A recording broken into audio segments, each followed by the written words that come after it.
ଆଜି ପୁଅର ଥିଲା ଏକ୍ଜାମ୍ର ଲାଷ୍ଟ ଡେ, ତା'ର ଫଟୋ ସେସନ୍ ହେଇଯାଇଥିଲା। ଆସିଥିଲା ଏଠି ଘରକୁ, ଆମକୁ ଆଜି ଟିକେ ବାହାରକୁ ବୁଲି ଆସିବା, ତାକୁ ଟିକେ ବି ଫ୍ରେଶ୍ ଲାଗିବ, ସେଥିପାଇଁ ବାହାରକୁ ବାହାରି ଯାଇଥିଲୁ। ତାକୁ ଟିକେ ଭଲ ଲାଗିବ ବୋଲି। ତାପରେ ଆମେ ସେଠି ଗୁପଚୁପ୍ ଟିକେ ଖାଇ ଦେଇଥିଲୁ, ଆଇସ୍କ୍ରିମ୍ ଟିକେ ଖାଇ ଦେଇଥିଲୁ। ତାପରେ ଆମେ ସେ କେଶରୀ ମଲ୍ ପାଖରେ ଥିଲା, ଟିକେ ତା ଭିତରେ ଯାଇ ବୁଲାବୁଲି କରିଥିଲୁ। ଲେହେଙ୍ଗା ଦେଖୁଥିଲୁ, ଡ୍ରେସ୍ ଦେଖୁଥିଲୁ, ବହୁତ ସୁନ୍ଦର ଜାଗା। ପିଲାମାନେ ଖେଳୁଥିଲେ, ସେଠି ତାକୁ ଟିକେ ଭଲ ଲାଗିଲା, ଏପଟ ସେପଟ ହେଲା, ତା ମାଇଣ୍ଡ ଟିକେ ଫ୍ରେଶ୍ ଲାଗିଲା। ସେଥିପାଇଁ ପାଖରେ ଥିବା ପାର୍କକୁ ପଳେଇଥିଲୁ, ସେଠି ଟିକେ ଚାଉମିନ୍ ଖାଇଥିଲି।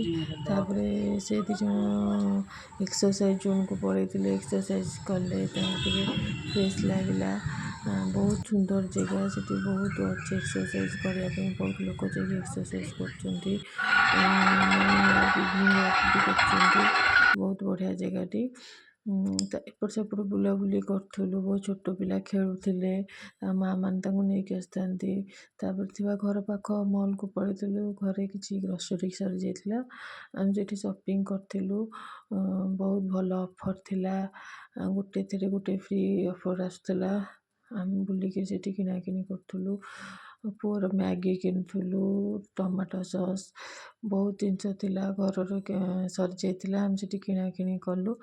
ତାପରେ ନୂଆ ଖୋଲା ହେଇଛି ଯେହେତୁ ଆମେ ଟିକେ ଦେଖୁଥିଲୁ କ'ଣ କ'ଣ ସବୁ